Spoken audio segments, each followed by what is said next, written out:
aproveitar esses instantes iniciais para a gente fazer a nossa prece, a nossa ligação com o mundo espiritual que nos aguarda, que a todo momento, né, fica como que na expectativa da ligação mental que cabe a nós nesse instante, em buscar a inspiração para a nossa vida, para o nosso dia a dia, para as nossas atividades.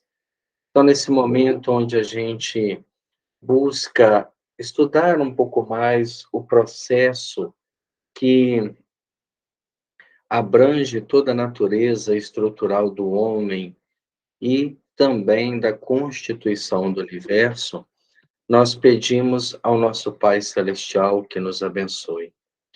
Que nesse momento nos dê muita compreensão, muita tranquilidade, que abra os nossos canais de entendimento para que possamos assimilar um pouco mais dessa proposta de entender a mecânica, o processo da mediunidade, da construção do universo, das nossas potencialidades, de tudo aquilo que envolve o ser espiritual, o ser humano, como um viajante, né, nesse universo de ondas, de construções, a entendermos cada vez mais a natureza íntima de nosso Criador, tentando aproveitar o máximo de todos os recursos que temos, de todas as estruturas que estão à nossa disposição. Abençoe-nos, Senhor, nessa noite, abrindo nosso entendimento, que possamos aprender mais uma vez, estudando juntos e compreendendo a proposta da mecânica da mediunidade. Muito obrigado, Senhor. Continue conosco, hoje e sempre. Na semana passada, nós adentramos o capítulo 2, intitulado Conquistas da Microfísica. E essa parte inicial desta obra é uma parte com muitas citações científicas, o que tem hora que deixa a gente um pouco meio que assim, sem saber o que isso tem a ver com mediunidade, já que o livro é intitulado Mecanismo da Mediunidade. Mas ele começa a descrever para nós, como no capítulo 1, que nós estamos mergulhados num oceano de ondas e que nós também geramos ondas. Nós somos co-criadores.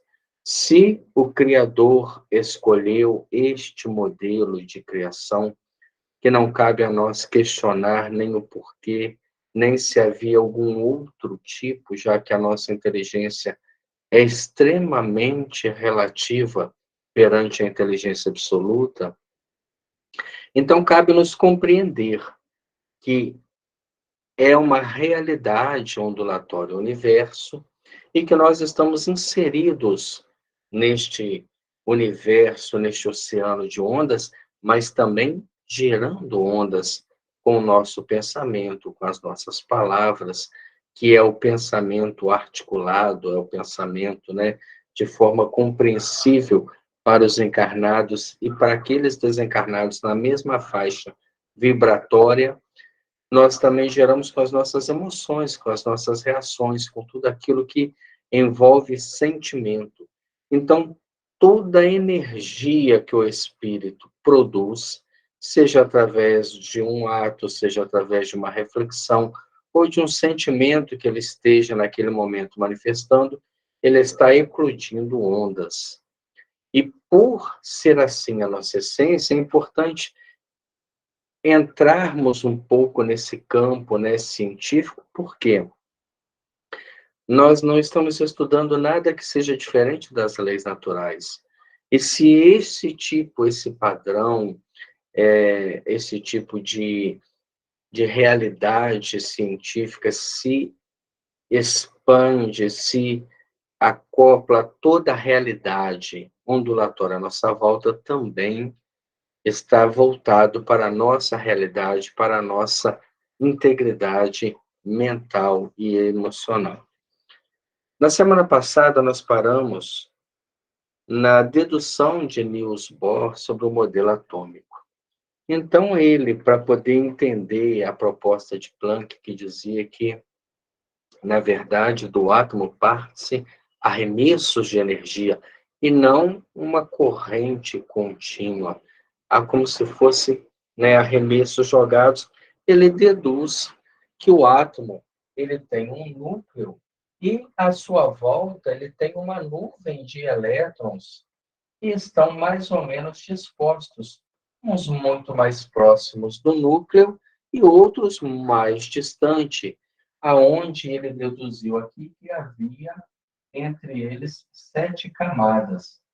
Aqueles que estão mais próximos sofrem uma atração maior do núcleo. Aqueles que estão mais distantes, uma atração menor. A gente pode observar isso, por exemplo, né, numa comparação até um tanto grotesca, do nosso planeta. Nós estamos aqui, ó, no solo, e aqui nós temos uma pressão atmosférica maior. Nós temos uma condição de oxigênio maior. À medida que a gente vai subindo, e aí a gente vai escalando os grandes montes, o ar começa a ficar rarefeito. E algumas pessoas sentem mal, outras vêm mesmo até o óbito pela essa condição difícil de respiração. Alguns alpinistas têm que levar, né, balões de oxigênio para fazer essa escalada. Por que que o ar fica rarefeito? Porque ele está muito mais distante do núcleo do planeta, onde gera força gravitacional que aproxima esses átomos. À medida que ele vai ficando distante, esses átomos começam a ficar mais dispersos. E isso é o ar rarefeito.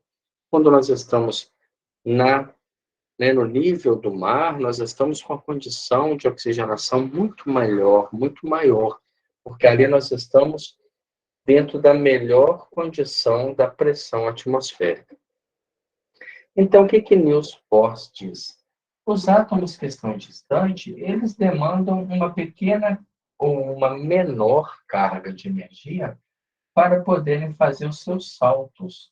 Quando eles partem das últimas camadas, por exemplo, a energia que ele precisa para isso é muito menor do que um átomo que está mais próximo do núcleo, porque ele sente uma atração maior, então ele precisa de uma energia muito grande para fazer um salto e afastar-se do núcleo. Quando nós temos nas últimas camadas, essa onda, ela é uma onda que vai se caracterizar naquilo que a gente tem de luz, naquilo que a gente está vendo. Então, a luz, a condução da energia, se faz com átomos que estão mais distantes do núcleo. Um salto de átomos mais próximos, nós vamos ter uma frequência muito maior de energia, que é, por exemplo, os raios-x. Então, esse tipo de energia, que é uma energia que penetra os tecidos moles do corpo, a gente vai no hospital, por exemplo, fazer uma radiografia, ficamos diante de um equipamento, e aquele equipamento emite uma radiação que não é visível, porque os raios-x já estão fora do espectro visual, estão além do raio ultravioleta, que também nós já não vemos, e aquela radiação ultrapassa essa constituição que nós temos de pele, de tecido, de sangue, mas ela se choca com os ossos, aonde nós temos uma visualização numa chapa daquilo que o raio-x ultrapassou e daquilo que ele esbarrou e ofereceu para ele algum tipo de obstáculo. Aí nós temos um diagnóstico, nós temos uma imagem. Mas o que que nós paramos na semana passada nesse ponto para refletir? Vamos trazer isso para a nossa vida espiritual. Quando nós estamos em prece, e a nossa prece é uma prece extremamente sem profundidade, com muito pouca energia emocional, a nossa prece movimenta apenas os átomos dos nossos sentimentos e dos nossos pensamentos superficiais, os últimos das camadas de valência. Pouca penetração tem. Mas quando eu faço uma prece de um sentimento profundo, talvez, né, naqueles momentos de dor aguda, íntima, quando você transborda de si algo muito, né, profundo, uma emoção muito grande, nós movimentamos uma energia muito maior. E a capacidade, o poder de penetração desses raios é como os do raio-x, eles adentram a matéria orgânica, eles movimentam, eles reconstroem. Então, a nossa energia emocional também é um fator que pode tanto potencializar a ação da nossa prece, do nosso desejo, como pode deixá-la num setor muito fraco. Imaginemos magnetizadores, como Allan Kardec, que estudou magnetismo por um bom tempo. Nós temos magnetizadores que conseguem modificar o sabor da água, transformá-la, né, num medicamento. E temos pessoas que vão ali, né, com mais que elas tentem, ela não se envolve, ela não consegue exercer uma energia emocional muito grande, então sua capacidade magnética ainda é fraca. Falta um exercício muito maior, o entendimento, o conhecimento profundo daquele processo, daquela mecânica, como no trabalho de passe, como no trabalho de cura. E aí imaginemos Jesus, por exemplo, que olhava para as pessoas, ele já tinha na sua visão a própria profundidade, ela ultrapassava os limites. Ele doava de si o campo emocional dele e fazia com que as pessoas se curavam. Por quê? Se curassem, perdão. Por quê? Porque a sua energia tão sublime, tão equilibrada, adentrava aquela construção orgânica defeituosa e reequilibrava os processos celulares, o metabolismo, e a pessoa ficava totalmente curada. Mas da onde que vem isso? De um espírito que movimenta uma energia totalmente desconhecida por nós. Nós paramos nessa reflexão e ele termina esse parágrafo dizendo: aplicada a teoria de Bohr em multifários setores da demonstração objetiva, ela alcançou encorajadoras confirmações e, com isso, dentro das possíveis definições terrestres, o cientista dinamarquês preparou caminho para o mais amplo entendimento da luz. A partir do momento que ele faz essa demonstração, que haveria de existir uma nuvem de elétrons em torno desse núcleo e que, para que eles pudessem gerar a irradiação eletromagnética, era necessário um estímulo energético, ele faz o princípio do entendimento da luz. Estado radiante e raios X. O pessoal que está aí no grupo, né, da mediunidade, nós enviamos um vídeo já na semana passada, com um entendimento, né, de como que surgiu o raio-x, como que ele ficou um tanto quanto encoberto pela experiência de William Crookes, mas logo depois, quando ele foi descoberto, várias universidades já tinham a ampola, né, o tubo de Crookes, e dali para frente era apenas mais um passo. Então, o raio-x, desde quando foi descoberta a sua aplicação, foi muito rápido, o que notabilizou a inteligência, né, do seu criador. A ciência da Terra acreditava antigamente que os átomos fossem corpúsculos eternos e indivisíveis. Inclusive, a palavra átomo vem do grego indivisível, né? A porção da matéria mínima que não pode mais ser dividida. Elementos conjugados entre si entrelaçavam-se e separavam, plasmando formas diversas. Então, eles entendiam que os átomos agrupavam-se, formavam uma, né, determinada elemento, e a partir do momento que era rompido, formava-se outros, e que eles eram eternos no sentido de não haver nenhuma transmutação. No último cartel do século XIX, porém, singulares alterações marcaram os passos da física.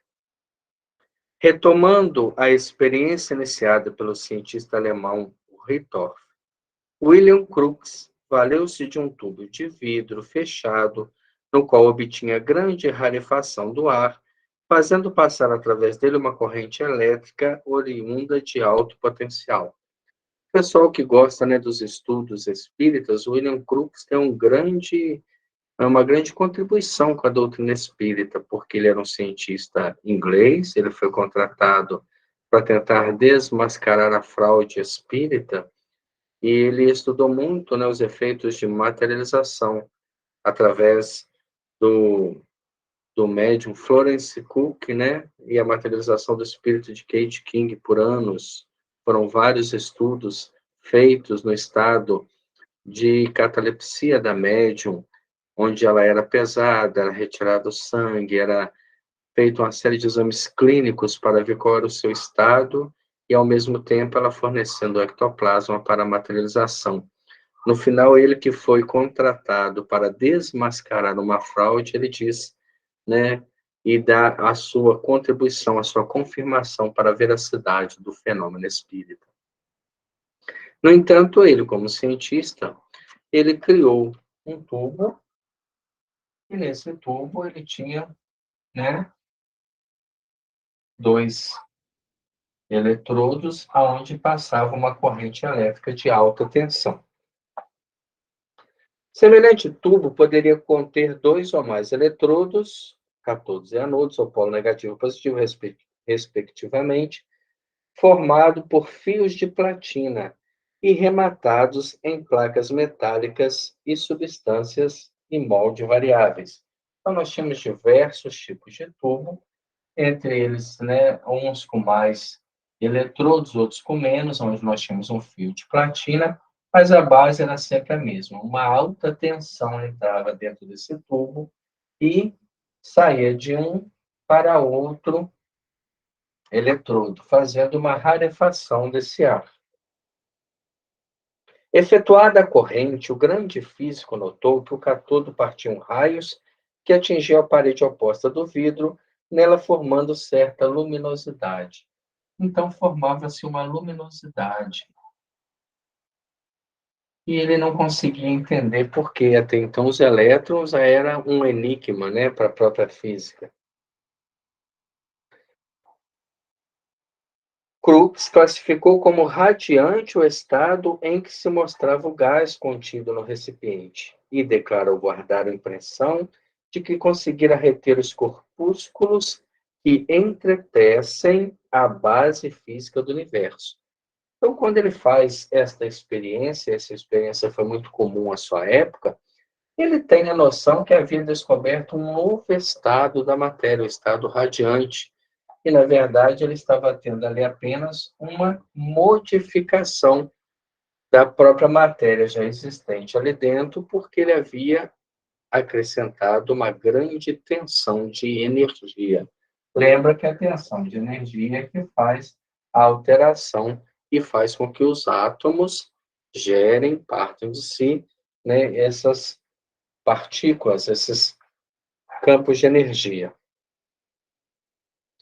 Mas depois aparece Röntgen, que ele retoma as investigações e, projetando os raios catódicos sobre a tela metálica, colocou a própria mão entre o tubo e a pequena chapa de substância fluorescente, observando que os ossos se destacavam na cor escura e que a carne se fizera transparente. Os raios-X ou raios Röntgen foram, desde então, trazidos à consideração do mundo. Então, nós vemos que bênção, né? Essas mentes trabalhando em benefício do nosso próprio crescimento. Na parte da saúde, nós temos uma grande ligação da física com a medicina, através do raio-X, da tomografia, da ressonância magnética. São experiências do campo da física e que são tragas para benefício da saúde, do desenvolvimento, do atendimento clínico dos hospitais, dos próprios raios-X, contribuíram muito à sua época, né, principalmente na Primeira Guerra Mundial, na Segunda Guerra Mundial, onde nós já tínhamos raios-X portáteis, que eram levados aos campos de batalha para fazer a radiografia de soldados baleados, localizar o projétil e fazer uma cirurgia menos invasiva, que pudesse recuperar mais rápido aquela pessoa, infelizmente, para fins bélicos, o que, de certa forma, não deixou de movimentar a inteligência, não deixou de movimentar todo esse aparato para a construção, né, daquilo que a gente tem hoje a nível de raio-x. Então, nós vemos que esse Röntgen, né, colocou a sua mão entre a projeção e uma chapa e viu que ali os raios-x passavam daquele tubo e alcançavam a chapa que estava à frente. E colocando a sua mão, ele viu que esses raios tinham um grande poder de penetração, o que confirma o que Niels Bohr diz: uma grande energia lançada faz com que os raios dos elétrons mais próximos do núcleo façam um arremesso de energia, de ondas a nível de raio-x, que nós não enxergamos, mas com aplicações hoje muito bem definidas pela ciência. Gente, qualquer dúvida, vão conversar, não vão acumular uma série de instruções que a gente vai lendo sem a gente questionar, olha, não entendi bem, o que que a gente pode tentar entender melhor disso. Mas, por exemplo, um processo de cura espiritual, um processo de passe que modifica a estrutura de saúde de alguém que está ali recebendo, demanda uma energia muito grande, que vai ser gerada da emotividade do próprio passista, da condição da estrutura da casa, da sala de passe e da fé daquele que está recebendo. Então, há aí três fatores que precisam ser muito bem estudados, analisados, para terem um efeito satisfatório. Elétrons e radioatividade. O jovem pesquisador francês Jean Perry, utilizando a ampola de Crookes e o eletroscópio, conseguiu positivar a existência do elétron como partícula elétrica viajando com rapidez vertiginosa. Tinha que ter algo que partia dessa ampola, por exemplo, e ultrapassava através dessas emanações eletromagnéticas. Então, ele consegue conceber, né, a existência do elétron. Pairava no ar uma pergunta: qual o tamanho dessa partícula? Já que o átomo, que se pensava ser, né, sem nenhuma outra divisão, sem nenhuma outra estrutura, já é imensamente pequeno. E surge um novo pesquisador, Joseph Thomson, físico inglês, que estudando do ponto de vista de um projétil em movimento, ele consegue determinar-lhe a massa, que é aproximadamente 1.850 vezes menor do que o átomo mais leve conhecido, né, que é o hidrogênio, calculando-se ainda com relativa segurança a sua carga e a sua velocidade. São almas extremamente inteligentes, que às vezes na dedução já estão trazendo aquilo que estudaram minuciosamente no mundo espiritual. Porque você tem um núcleo atômico extremamente pequeno e consegue calcular a massa de um elétron 1.850 vezes menor que esse núcleo, daquele átomo mais leve, que é o primeiro da tabela periódica, que é o hidrogênio, e, no entanto, ele calcula a sua massa e a sua velocidade. Os apontamentos objetivos acerca do elétron incentivaram novos estudos do infinitamente pequeno, porque agora nós estamos entrando num campo da microfísica extremamente pequeno, porque qual que é o tamanho de um átomo? E quando nós chegarmos lá no hidrogênio, que é o átomo mais leve, mais simples, nós vamos diminuir 1.850 vezes para chegar na massa de um elétron. Animados pelo êxito dos raios X, ou raios de Röntgen, Henri Becquerel, com o auxílio de amigos espirituais, porque até então o gênio científico da Terra desconhecia o extenso cabedal radioativo do urânio, escolhe esse elemento para pesquisas de novas fontes de raio-x e surpreende as radiações diferentes que encaminham o casal Curie à descoberta do rádio. Então, né, sem ter noção daquilo que eles estavam lidando ainda, eles colhem nos minerais esse elemento, né, o urânio, que é o elemento radioativo natural com maior número atômico, que tem a maior, né, capacidade de radiação, e manda para que esse casal, o casal Corrêa, que tem até filmes sobre eles, muito bom, a história, a devoção de Marie Curie, principalmente, uma mulher que tem 2 prêmios Nobel, um de física e um de química, e mostra justamente o quê? Que a própria dedicação dela custou a sua saúde orgânica, porque não havia proteção para se trabalhar com a radioatividade, ainda mais de elementos tão radioativos. Nós tivemos, por exemplo, no Brasil, um acidente nuclear, né, em Goiânia, com césio, que é um elemento usado principalmente em tomografias, e foi abandonado, um material hospitalar abandonado, onde alguém achou bonito, porque ele tem uma natureza fosforescente, que já é justamente o que a sua natureza bombardeando, né, ele enviando ali elétrons, emitindo radiação e foi contaminando pessoas, uns tiveram queimadura, outros morreram porque tiveram contato direto com aquela radiação.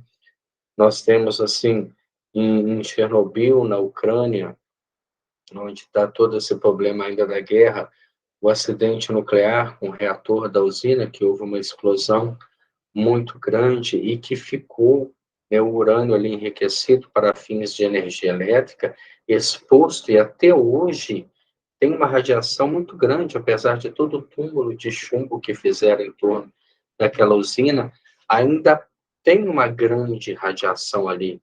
Muitas pessoas sofreram queimaduras, tiveram uma série de diagnósticos, né, tristes, muitos óbitos que nunca foram totalmente contabilizados, partem dessa exposição a elementos radioativos. A ciência percebeu, afinal, que a radioatividade era como que a fala dos átomos, asseverando que eles nasciam e morriam, ou apareciam e desapareciam no reservatório da natureza. Porque à medida que ele vai, né, emitindo a sua onda, a sua radioatividade, ele vai perdendo também elétrons e vai se transmutando em outros elementos. Aí nós vamos entender, por exemplo, alguns milagres, né, que tínhamos lá na Gênesis, quando está falando lá, Jesus transformou a água em vinho. Há uma transmutação atômica. Mas como é que um homem consegue fazer isso? Mas é um homem que fez o próprio planeta. Então a gente já tem que dar um desconto que não é um homem, é um semideus, com a capacidade criativa extremamente maior do que nós. Nós costumamos fazer um paralelo para entender um pouco Jesus. Aí a gente vai, assim, nós estamos, né, hoje na Terra com mais ou menos 4,5 bilhões de anos. É a idade do nosso planeta. Há 4,5 bilhões de anos, aquela massa que foi deslocada do Sol foi se tomando forma, e a partir dali começou a contar-se o tempo que os próprios elementos naturais registram como um fato científico. Então, nós temos aproximadamente 4,5 bilhões de anos planeta. Mas nós, como seres humanos, se formos regredir, né, existem cálculos que 1,5 bilhões de anos atrás nós estávamos nas estruturas primitivas, minerais do planeta. Então, nós ainda somos muito mais novos do que o próprio planeta Terra. E pensar que, quando o planeta foi surgir, há 4,5 bilhões, nós não temos nem como mensurar isso. Vamos pensar, por exemplo, que Jesus esteve na Terra 2.000 anos atrás, 2020 anos atrás, que a raça humana está na Terra aí há 8, 10, 15 mil anos, 20 mil que seja. Antes disso, éramos ainda muito mais limitados, animalizados nos nossos ancestrais que foram modificando geneticamente para a formação daquilo que nós temos hoje como estrutura de corpo.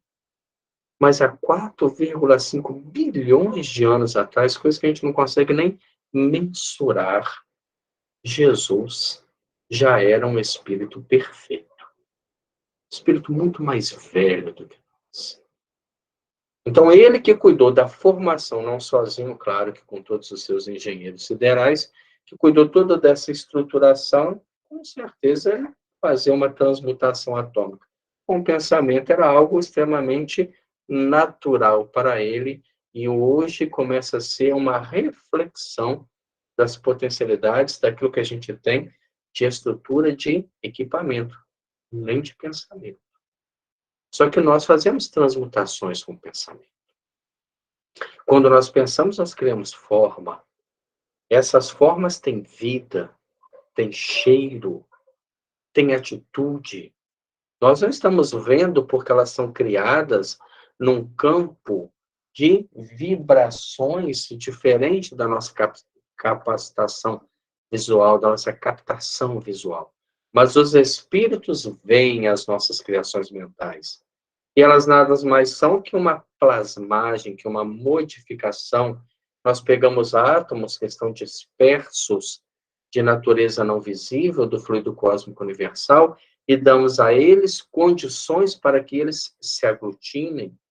Então, aquele que olha a nosso lado consegue ver o nosso campo mental, a nossa atmosfera mental, os espíritos que estão do nosso ponto de evolução para cima. Aqueles que estão do nosso ponto para baixo apenas sentem a vibração por afinidade daquilo que pensamos, dos valores que temos, dos julgamentos que fazemos. Então, se somos pessoas agressivas, temos ao nosso lado espíritos agressivos. Se somos pessoas que estão no esforço, né, de se libertarem das próprias dificuldades, estarão à nossa volta espíritos dessa natureza.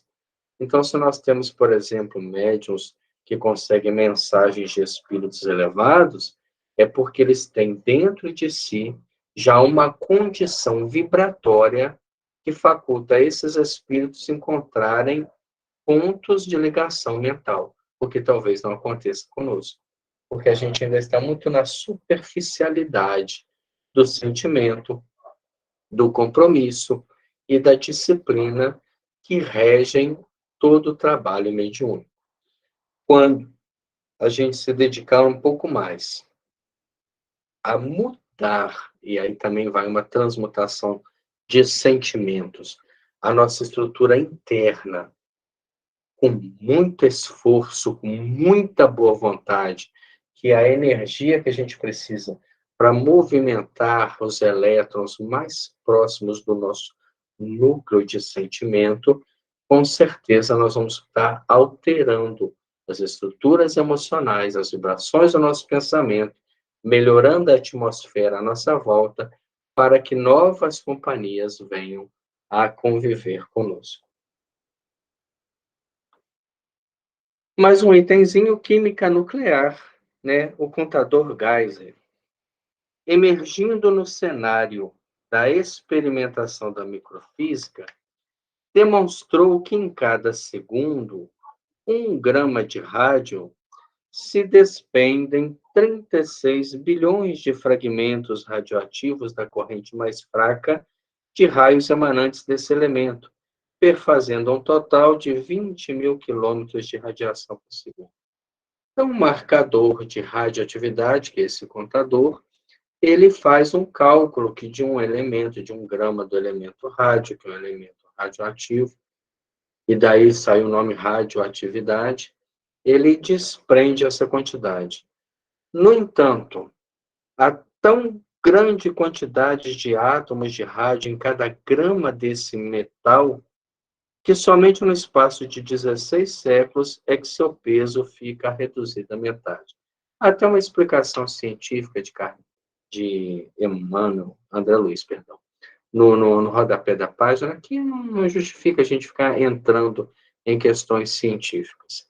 A questão é que é de um elemento, de 1 grama de um elemento, nós temos uma vida útil muito grande. Porque o nosso próprio planeta tem uma vida útil muito grande. Tudo que nós temos no nosso planeta está em constante modificação. E Deus, ele cria tudo no universo para que esteja mudando constantemente. Não existe nada que está parado. A matéria que está parada à nossa vista é porque foge-nos a capacidade de entender a sua agitação, a sua movimentação. Então, se hoje nós temos, por exemplo, uma pedra muito grande, ela sofre um processo natural de erosão. E o vento, a água que bate, vai arrancando dela a sua construção atômica e ela vai se transformando num outro tipo de elemento.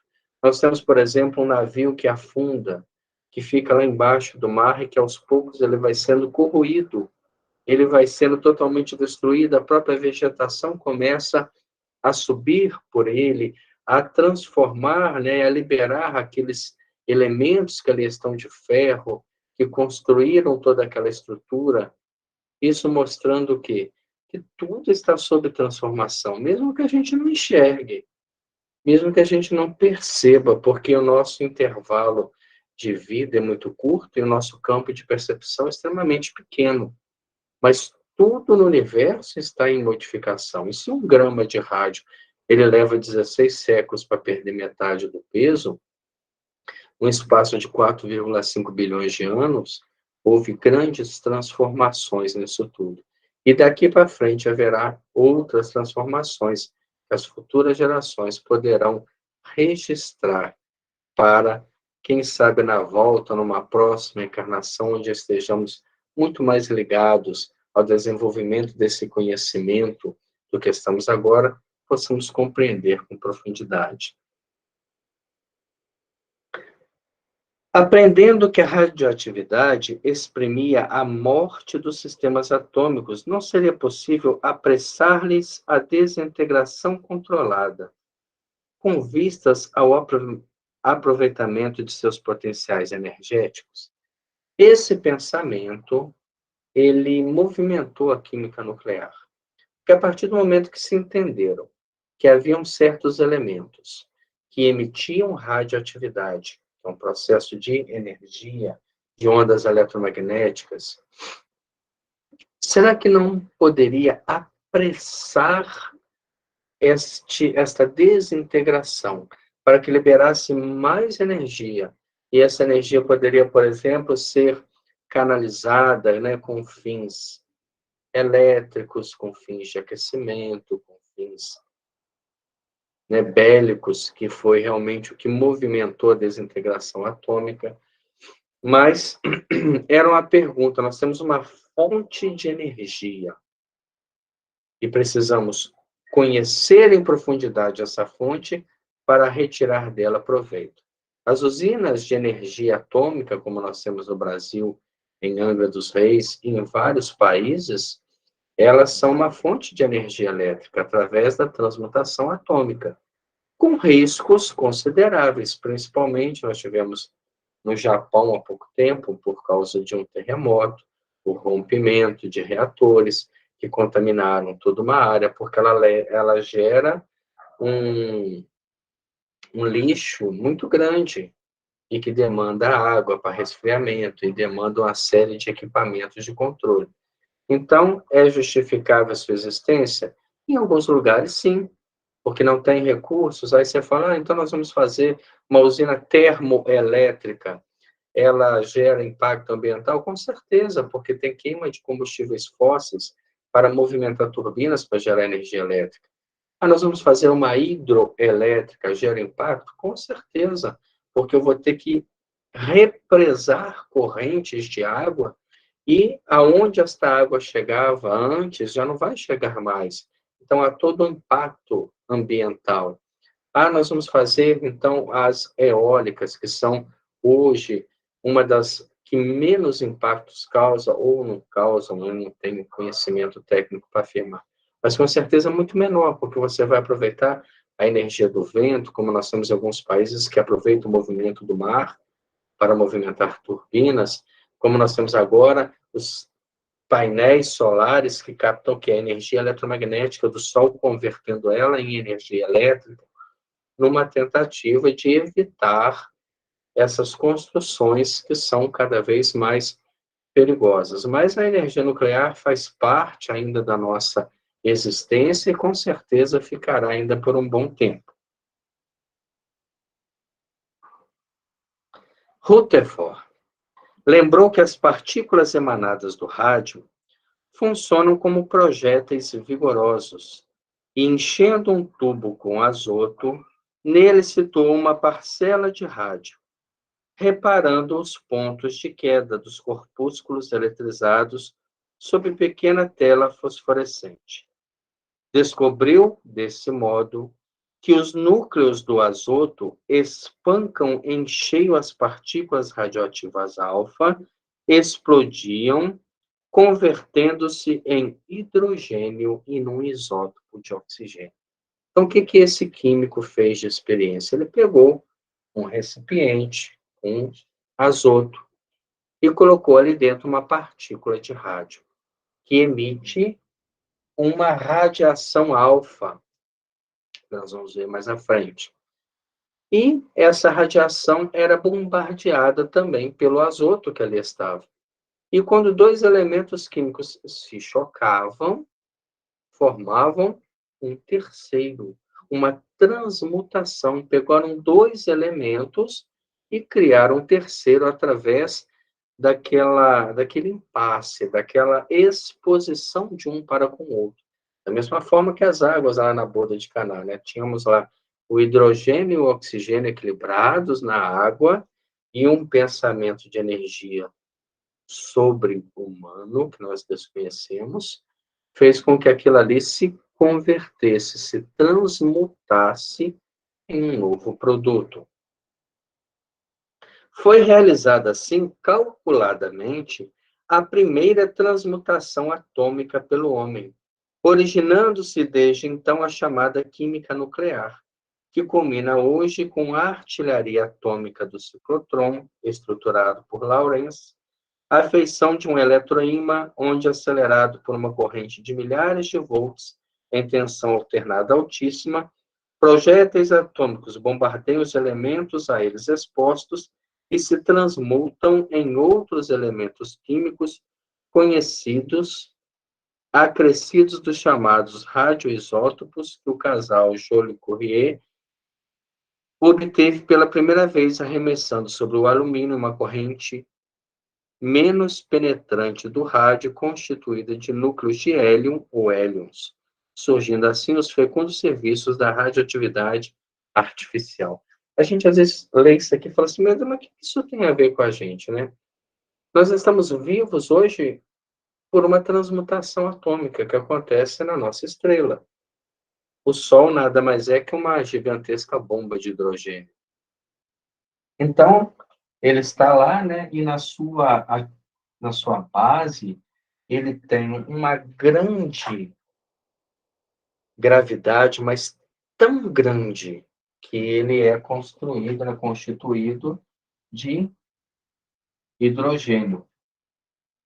Então, ele faz com que duas partículas de hidrogênio, que é H1 e H1, vençam toda a resistência que elas têm de se transformarem num outro elemento. E quando nós somamos H1 com H1, nós vamos ter H2, formando o gás hélio. Essa transmutação gera uma energia tão grande e um calor tão grande que mesmo nós estamos a 150 milhões de quilômetros do Sol, nós recebemos a sua luz e a sua temperatura, filtrada pela camada de ozônio, senão a radiação ultravioleta traria para nós aí, né, o câncer de pele, nós viveremos muito menos. Então, nós estamos vivos através de uma transmutação atômica natural, de uma bomba de hidrogênio natural. Daí se tirou a ideia para a construção dessa chamada bomba-mãe, né, que a gente morre antes de sentir dor. Mas as bombas nucleares foram construídas com transmutação atômica, quando você bombardeia o núcleo do urânio, e ele vai se transformando, vai decaindo e vai liberando energia, transforma-se em tório, transforma-se em polônio, e ali ele vai jogando energia no ar, e é uma energia que dissolve as estruturas do nosso corpo físico, pelo grande calor e pela grande velocidade de destruição, como fizeram também com a bomba de plutônio, que seria o urânio enriquecido, já em um elemento sintético. Transmutação atômica. Natural, nós pensamos, estamos fazendo isso, nós aplicando passe, estamos fazendo isso. Estamos mudando as energias atômicas daquela pessoa que o pensamento dela gera. Quando estamos fazendo uma palestra, estamos fazendo transmutação atômica. Nesse momento, no nosso estudo, estamos fazendo uma transmutação. Estamos criando reflexão. E reflexão que às vezes a gente está demandando uma energia de absorção muito grande. Isso está gerando em nós equilíbrio, condições espirituais melhores, mas quando eu caio nas condições humanas mais baixas, do julgamento, da depreciação alheia, da própria desrespeito ao ser humano, do preconceito, quando eu baixo esse nível de vibração, eu acabo me perdendo nas minhas construções mentais. Então a gente vive criando energias deletérias que destroem a nossa própria natureza, que é uma natureza extremamente perfeita. Quando nós estudamos a genética do corpo humano, nós vemos como que Deus é inteligente para construir um organismo tão perfeito, tão sensível, com tanta capacidade de renovação, com tanta capacidade, né, de gerar para nós condições de conforto orgânico, para trabalharmos, para produzirmos, para vivermos totalmente sem a necessidade de alguém que nos dê alimento na boca ou que nos dê, né, estrutura para podermos caminhar. E isso se mantém também com o nosso regime de pensamento. Uma pessoa que é negativista, uma pessoa que é imediatista, uma pessoa que tem um nível de vibração muito baixa, ela tem um nível de saúde muito baixo. Não é, né, a mente que depende da saúde do corpo, é o corpo que depende daquele, do produto que a mente gera. E a mente gera um produto que é um somatório dos seus valores, das suas emoções, de tudo aquilo que você guarda lá dentro do seu mundo íntimo, e que, na verdade, às vezes a gente disfarça socialmente para que as pessoas não conheçam a nossa intimidade, mas que acabam, né, registrando no nosso corpo. Daí nós temos, por exemplo, doenças autoimunes, que surgem da nossa própria condição mental, da nossa própria inadvertência, da nossa falta de compreensão das leis de Deus, da nossa relutância em mudar. Aí vem, por exemplo, doenças endócrinas, aí vem uma série de questões físicas que estão sendo plasmadas por condições emocionais que estão sendo alimentadas.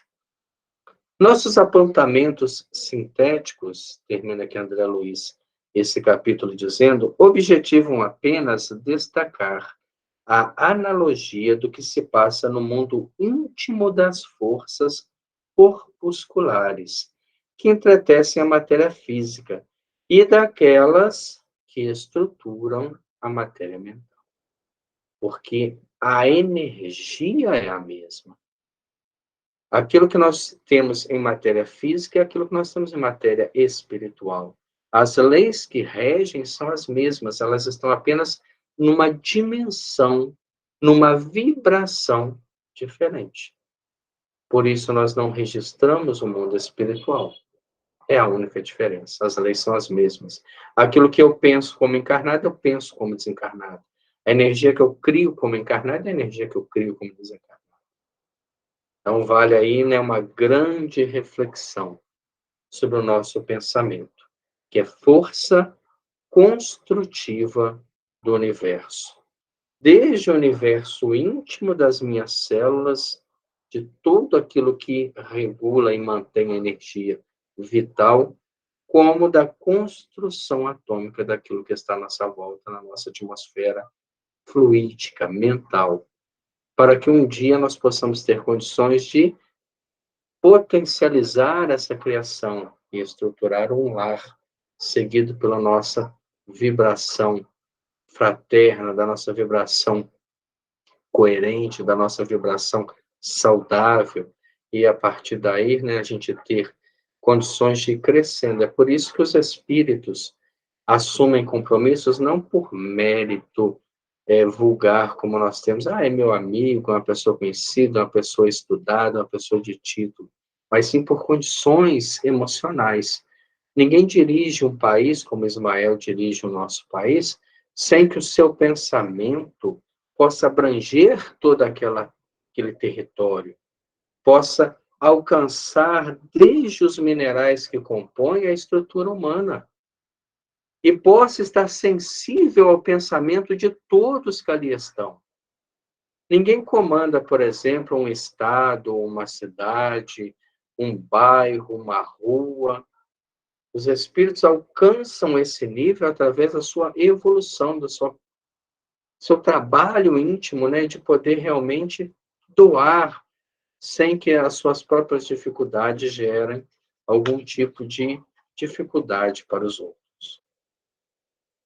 E assim a gente termina o capítulo 2, que ainda está sendo uma introdução para a obra.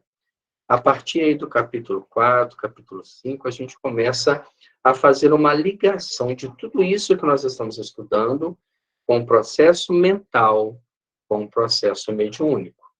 Existe uma diferença muito grande nisso, porque existem dons que são mentais, que são do espírito, e que ele vai desenvolver à medida que ele conhece a sua potencialidade e exercita. E existem compromissos de ordem mediúnica, que estão ligados a comprometimentos com determinados espíritos para tarefas úteis, seja no campo da psicografia, da psicofonia, de algum tipo, até mesmo da oratória, onde espíritos vão utilizar o campo da intuição, da inspiração, para produzirem reflexões positivas. O capítulo 3, ele é intitulado de Fótons e Fluido Cósmico. Nós estudamos fluido cósmico universal, quando nós estamos lá no comecinho do Livro dos Espíritos, e Allan Kardec primeiro tenta entender Deus, Espírito e matéria. O que forma a trindade do universo? E o que é matéria, senão um fluido cósmico? Quando nós falamos fluido, que ideia que nos dá? De um líquido. A água, por exemplo, é um fluido. O sangue é um fluido. O óleo é um fluido de densidades diferentes. Mas o que seria um fluido cósmico? Algo que está num estado que pode ser modificado, como a água pode ser modificada sob temperaturas e pressões estipuladas. Esse fluido cósmico, ele também pode sofrer alteração e sofre a partir do momento que ele tem um objetivo traçado. Por exemplo, no nosso campo de ação material, nós vamos construir um móvel. Então, nós pegamos uma madeira, e como é que essa madeira chegou, né, à madeireira, ou o lugar que nós vamos adquirir?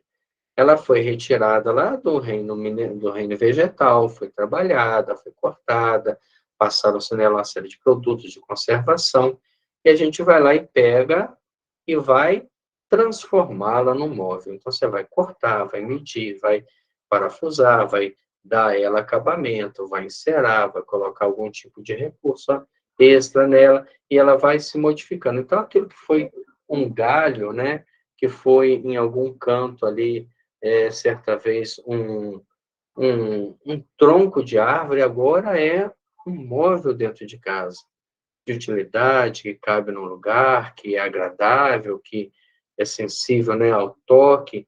Essa modificação de uma estrutura material é feita através de trabalho. Trabalho em física, energia. Gastou-se muita energia até no momento que foi cortada, que foi transformada, que foi totalmente, né, produzida para aquela finalidade.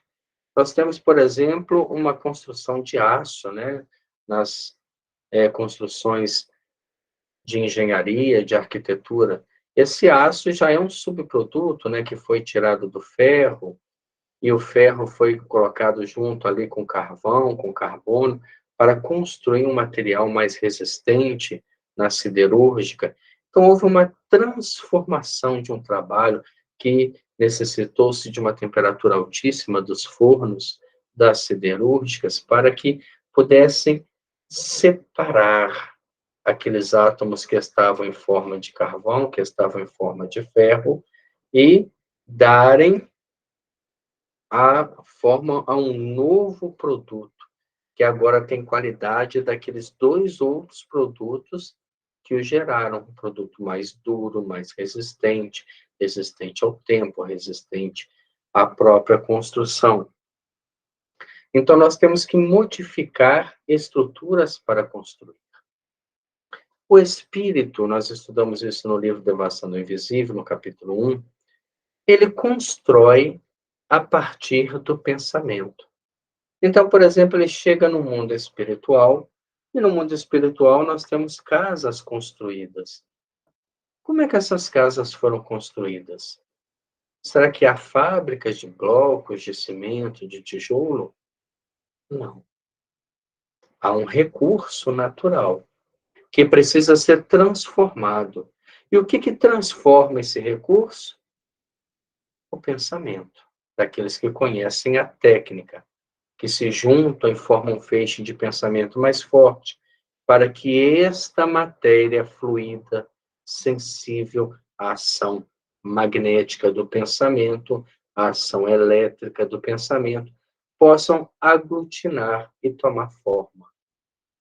Assim também se dá nos vales infelizes do mundo espiritual, nos umbrais, no Vale dos Suicidas, nas colônias de provação, porque a mente daqueles espíritos, mesmo que inconsciente, ela está pensando, ela está emitindo radiações, ela está aglutinando esses fluidos, esses átomos, e eles estão construindo, eles estão tomando forma, tomando propriedades para que apresentem de alguma forma uma utilidade.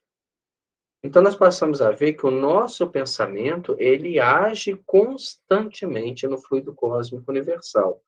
Se ele ainda não faz algum tipo de materialização, como nós tínhamos, por exemplo, Sai Baba na Índia, se a gente não consegue materializar esse ponto, ou nas reuniões de materialização, onde o ectoplasma fazia a aparência das formas espirituais, é porque o nosso pensamento ainda é muito superficial. Nós movimentamos as emoções mais distantes do nosso núcleo de sentimento. Quando fizermos essa viagem para dentro, com muita energia, com muita vontade, nós vamos começar a fazer feitos, e feitos anímicos, diga-se de passagem, né, porque são recursos naturais, que parecerão sobrenatural, o que não são, de acordo com o Livro dos Médiuns, capítulo 2. Então vamos fazer a nossa prece, né, de encerramento e de gratidão. Estamos encerrando o capítulo 2, fizemos uma pequena introdução do capítulo 3, que começaremos na próxima semana. Toda vez que a gente encerra o nosso estudo, a gente faz uma mentalização para o Lar Cristão Paulo de Tarso. E isso nada mais é que um arremesso de energia. Se a minha mentalização for muito superficial, essa energia vai ser uma luz, que às vezes não chega a adentrar a instituição, porque a luz não passa pelos elementos que nós temos como parede, estruturas de alvenaria. Mas se ela for intensa, se ela partir de uma energia que parte lá do núcleo do nosso pensamento, do nosso sentimento, ela é como raio-x, que ultrapassa, que adentra estruturas e alcança objetivos maiores. Então vamos fechar nossos olhos agora e doar o que nós temos de melhor a nível de sentimento, em benefício dos nossos irmãos que lá estão, e de toda a instituição, e de todos que trabalham nela, para que possam receber, Senhor, essa energia positiva de ânimo, de tranquilidade, de bem-estar, de cura, de paz, de compreensão, de entendimento, para que se sintam acolhidos por nosso Senhor Jesus Cristo. E a todos nós que estamos tentando, Senhor, estudar a mediunidade, nós te pedimos, nos abençoe. Dai-nos, Senhor, a confiança em Ti, para que possamos fazer dessa obra algo renovador em nossa vida. Sairmos da superficialidade do entendimento e do pensamento, para mergulharmos no oceano de emoções que está até então adormecidas dentro de nós, e que pode modificar através do nosso pensamento e da expressão dele, seja em palavras e atos, construções positivas, construções realmente úteis à sociedade e aos nossos irmãos. Muito obrigado, Senhor. Muito obrigado a todos que ficaram conosco nessa uma hora aí de reflexão, que na próxima semana possamos estar novamente aí unidos nesse ideal.